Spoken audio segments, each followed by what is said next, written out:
जय श्री राम दोस्तों। तो दोस्तों आप देख सकते हो अभी मैं छत के ऊपर हूँ दोस्तों, और बारिश हल्का हल्का आ रहा है दोस्तों।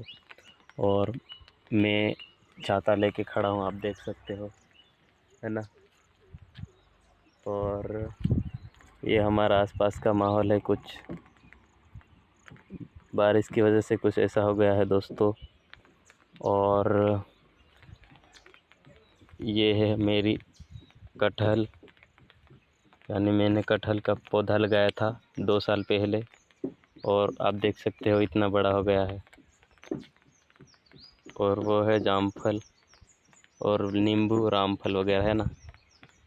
तो इधर का माहौल कुछ इस प्रकार का है दोस्तों, है ना। तो आप मेरी छत का माहौल भी देख सकते हो।